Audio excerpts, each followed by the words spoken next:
Oh my goodness, yeah. The last 2 weeks have been a little bit unreal over here. I don't know how it has been for anyone else, but I think today is the 6th, February 6th, so we're already almost a week into February. And over the last 2 weeks, things have just been super busy and big. And I feel like every time we have turned around, there's been something just very, I don't know, prominent, just big things. The biggest of which for us was that Zach's 12-year-old pup, Bailey, um, very uncharacteristically of herself, wandered off. And we live out on a country road, and every one of our neighbors has property, so it's not as easy to just patrol the neighborhood.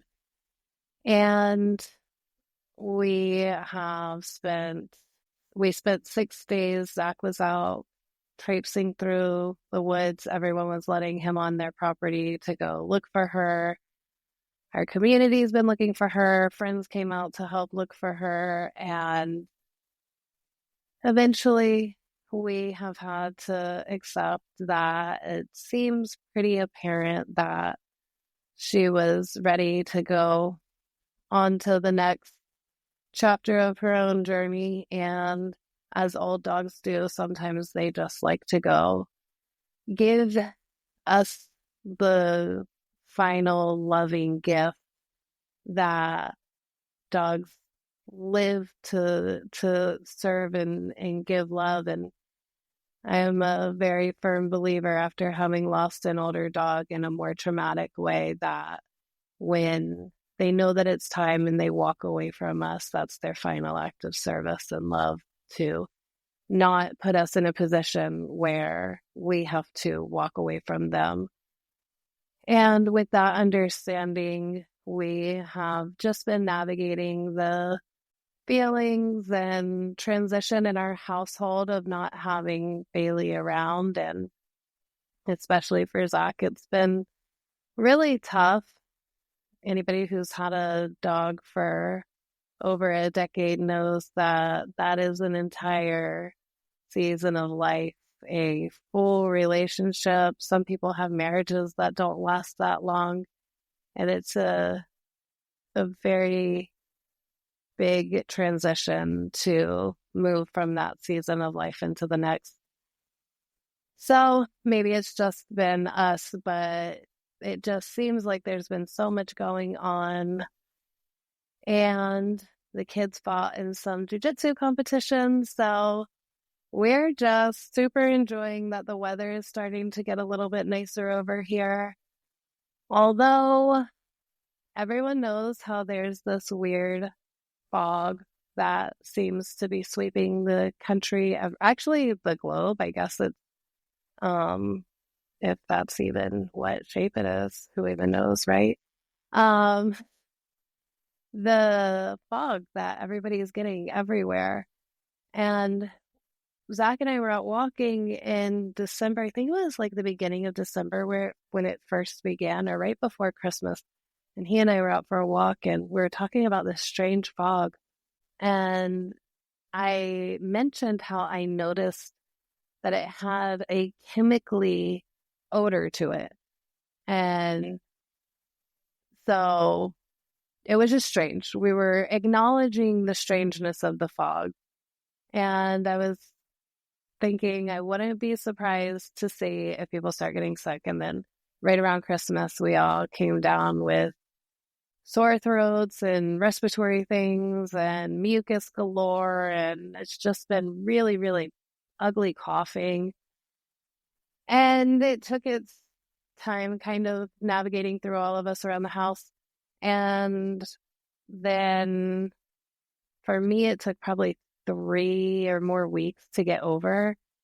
And then it came back again. And so we've all been having another little bout with it because the fog popped up again. We're in the southeast Texas area.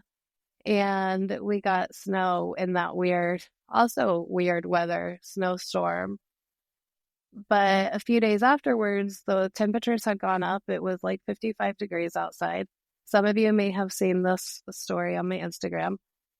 And it was nighttime and it was raining, and I was standing at the back door with the light on, and the way the light was shining into the rain, you could see what was rain and these like dusty flecks floating around that looked like snow flurries, but it was definitely way too warm for it to be. There was absolutely no chance it was snowing. And so then that was when the second round of respiratory things kicked up.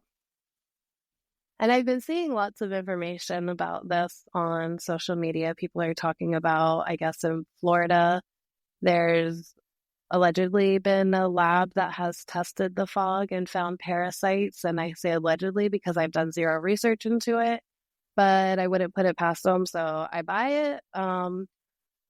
But also it doesn't really matter in my perspective. So I don't get too caught up in it all. So, Megan, why are you telling us all of this? The point is that I have seen a lot of comments, especially on posts and in conversations regarding this fog and the weather and the fear of another pandemic type event. And I've also had messages and conversations myself, and one of the remarks that I've seen a lot is just, I don't know what to trust anymore. I don't know who to trust. I do not know where to get my information. And people are truly just at a loss because, like I said, allegedly they've tested this fog and found parasites or bacteria or something in it, but who knows what to trust anymore? And so for me, the reason that I come to the deduction that it really doesn't matter is because as much as that can be true, there is also an equal amount of space where that can not be true as well. And because I am not going to test the fog, and I am not going to definitively know the answer to that for myself, because I am not choosing to put myself into that action. If I cared enough to know what was in the fog, I could send a sample to a lab and pay somebody to test it for me. Easy enough. But I don't choose to put my energy into that because ultimately it doesn't matter. If it's happening, it's happening, and it's already happening, and I'm already living in it. So here we are. And if it's not happening, then I don't need to worry about it anyway. And with each changing moment, I try and remain in this place of, I'm going to focus on what I can control and what is important to me to control. But of course, we still have to live in this world, right? Like, it's easy to say conceptually that on some quantum spiritual scale somewhere, yeah, none of it actually matters. But at the same time, it kind of does matter because we are incarnated here into this moment in time and we are having to experience it. So at this place, we choose what matters. And the only way that we can do that is by trusting ourselves. When there are no trustworthy and reliable external resources, you have to trust yourself. And we absolutely love and prefer to outsource all of our thinking.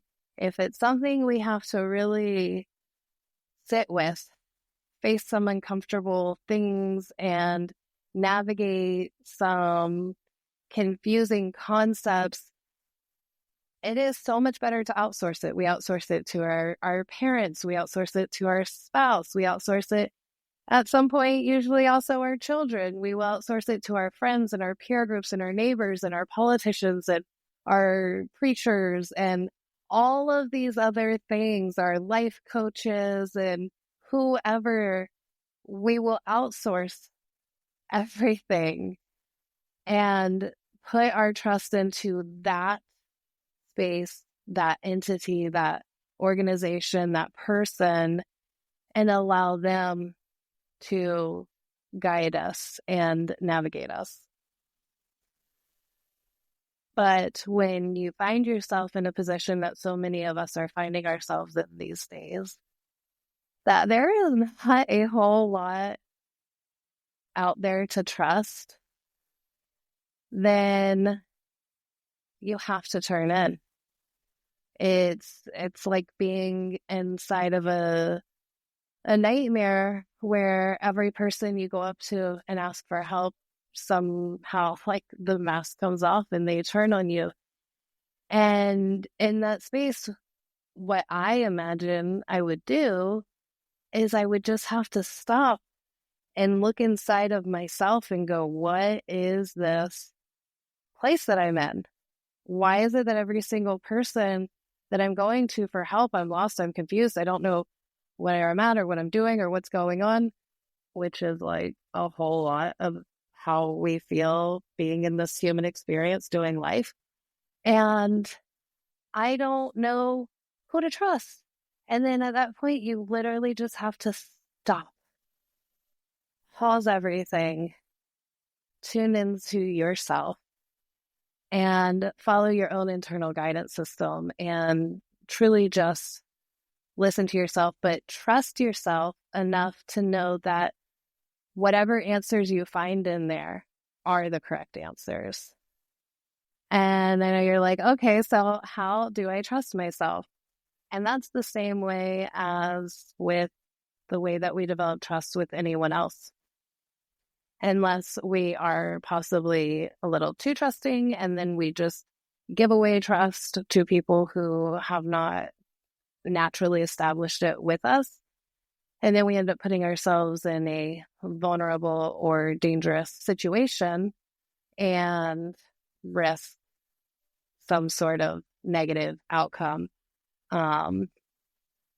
Which, if that's the case, then there's a lesson in there somewhere, and I hope we can learn it. And if we can't, then life is just going to hit us a little harder until we do.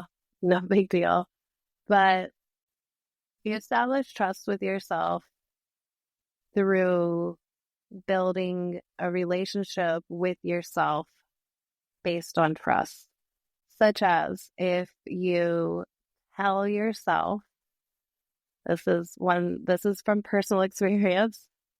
If you tell yourself, I am going to get up early and I am going to be productive and I am going to do things for me before the kids wake up, and you know damn well that you have not been a wake up early kind of person a day in your life, then you are not establishing trust because you're making empty promises to yourself.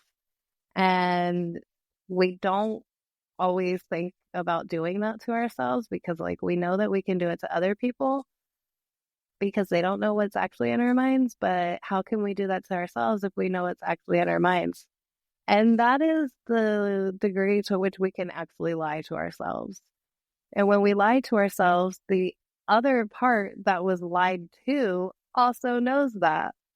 And so I was wanting to establish certain routines for myself, and I was trying to follow the guidance in creating those routines, which the large majority of morning routines are, the advice is to wake up early and have that your personal time in the morning, which I absolutely love morning time. And every time I am awake early in the morning, I'm like, why can't I do this more often? But I'm this is something I've had to accept about myself, that my human design has made more acceptable to me, is like I'm literally just not designed to be an early riser and hit the ground running. As a projector, I am actually designed to have a slow morning and get all of my sleep out as best as I can and take it easy in my morning. And that was kind of the opposite of what I was trying to force myself to do. So once I became honest with myself about the truth of the fact that I'm just not that person, and I have tried, and when I tried, I didn't really do it, which means I don't really want to do it. So I'm just going to give myself permission to do mornings the way that I actually want to do them. And when I did that, I began to trust myself more. That when I was making decisions for myself and establishing expectations of myself, that I was then able to trust myself that these are things that I can actually live up to. I'm not setting myself up for failure and then to feel like a failure and continue, going through this whole mental torture cycle with myself of how I'm always such a failure at all the things I try to do. And I'm not. I was just trying to do them the wrong way. And so, hands down, one of my favorite aspects of human design, where it truly validated to me a lot of how I am designed, which, as I understand it, that's why projectors love the system, because the system of the world is designed for generators and manifestors and manifesting generators, I believe. Maybe not manifestors. I don't know. I'm not an expert. Yeah, I might get there. But it's sure as heck not designed for projectors, because we move slow, we don't initiate, we don't tackle things. We are meant to just flow with it. So for you, what are the ways that you are damaging your trust within yourself? Because obviously that's going to look different for all of us.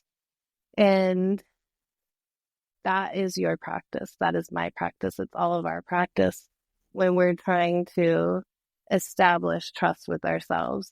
And because we know who we are, it's actually really not that difficult. I know who I am at my core, and I know what my intentions are. And my intentions are not to create havoc for myself. My intentions are to create peace for myself in my environment. And so the way that I show up for myself has a huge impact on how much I can trust my own guidance system, right? Because my guidance system is what is establishing the experiences that I'm having, such as my routines. And then once you start putting it into action in little ways, then you can start expanding into bigger ways.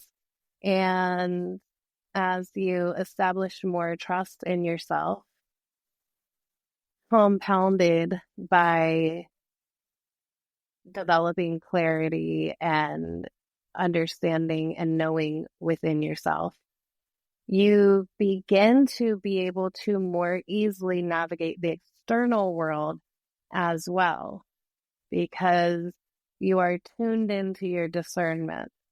So going back to the fog, my discernment says that these reports that allegedly there's some sort of pathogen in the fog makes a lot of sense to me. And it makes a lot of sense to me because I have spent years studying the human body and the function of it and the biochemical process of the things that go into our bodies and how they impact our physical chemistry, which, for better or worse, at the end of the day, we're just these amalgamation of atoms that clump together and work together in frequency to create a organism.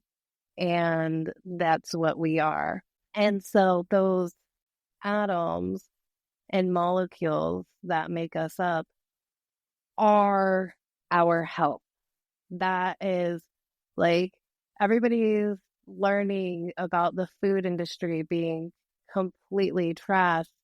And it's like, yes, of course it's trash. It's artificial. Those are food products. They are synthetic food like materials that have been industrially produced on a mass scale for mass profit. I don't care whether anybody eats them or likes them or whatever. That's beside the fact. The fact is, it's not real food, but you are a real living organism. So as people are now learning to recognize that their food has an impact on their health in a tremendous way, then everybody is changing their diet, which I'm super excited to see and I love. But at the end of the day, the reason that you have to eat whole and natural organic foods, and I don't mean organic in the Western way that it doesn't have all the chemical garbage all over it. I mean organic in the way that the molecular material that it is made up of came also from the earth, the same way that the molecular material that you are made up of came from the earth. And therefore, in order to nourish it, in order to rebuild it, in order to sustain it, you have to use the same correct materials. And synthetic anything is not the correct material. So synthetic and artificial food, synthetic and artificial drugs, the prescription medicines are all made out of petroleum, which I mean is still an organic material, but not one that we need to build our bodies out of. And synthetic clothing is not what our bodies are meant to be covered in. And so for my understanding of the fact that only things from, well, toxins from chemicals and pathogens from nature create the types of symptoms and reactions that we're seeing to this fog. So in my mind, my discernment says, yeah, that's very well possible, and that explains a lot if that's true. So that makes a lot of sense. I'm just going to double down on keeping everyone very well fed so that our immune systems are functioning as well as we can be at this point in time. And some certain precautions that I know are helpful when trying to prevent pathogens from entering the body. I feel like some people are going, wait, but what are those? And I do not give any kind of advice here. I am just telling what I do. And what I do is usually not the best idea. So don't listen to me and don't copy me and do not put any type of like castor oil, coconut oil, I don't know, those are like the, olive oil inside of the nostril. Do not stick any on your finger and just kind of moisten the mucous membranes to help prevent pathogens that enter through the nostrils to be able to get deeper into the body. That's super weird and I would never recommend that. I also do not think it's a good idea to put diluted hydrogen peroxide into a nasal sprayer bottle diluted with distilled or RO water and clean your nasal passages, not at the same time of not doing the oil though. Make sure B comes before A. And I also would not recommend that if you do find yourself with a sore throat, if you sprayed that solution directly into the back of your throat with the nasal sprayer, I don't think that would help. So anyway, sorry, I didn't mean to go on that little rant. But coming back to the whole purpose of our chat here today, we live in a world where it's impossible to discern what is what. And some of you are going, I have no idea what is what right now because I have no idea what you just said. Like, what? And that's the whole point.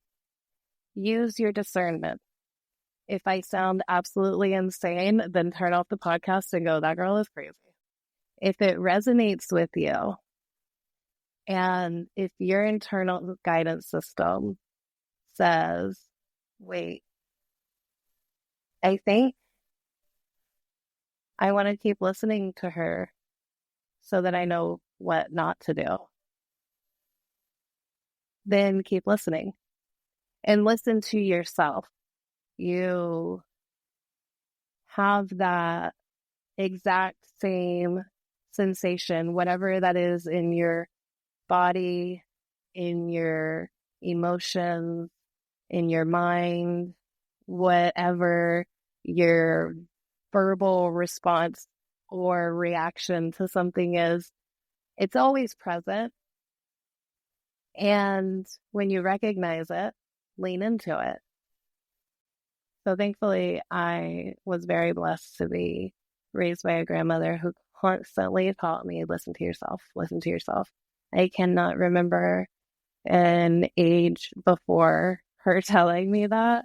I can't remember a period of life where she stopped telling me. I know that was something that, as a cosmic gift, I was given that guidepost to always listen to myself. And the meaning of what she was telling me has evolved as I've grown. And I have come to understand that what she was teaching me was truly much deeper than just listen to your gut.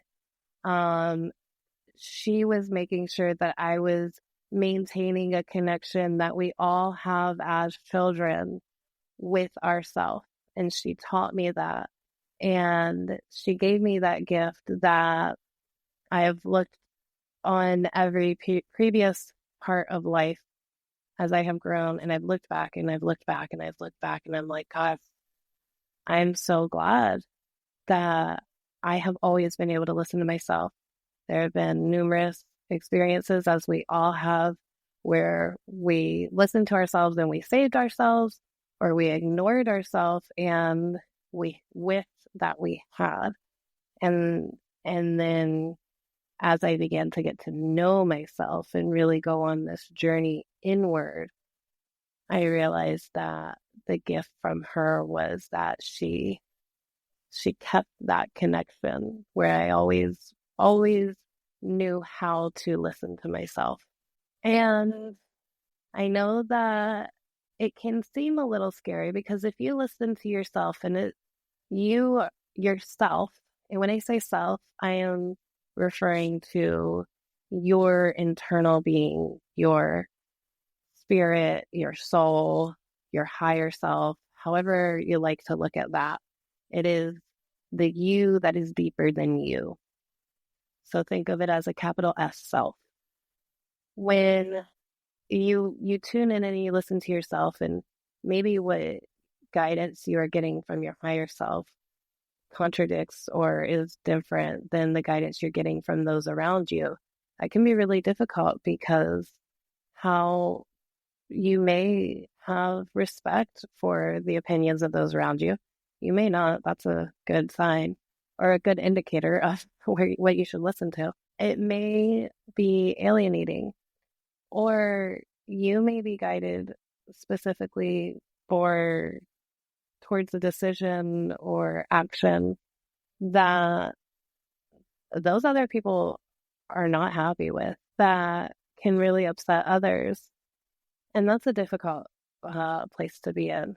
And so this is the journey, friends.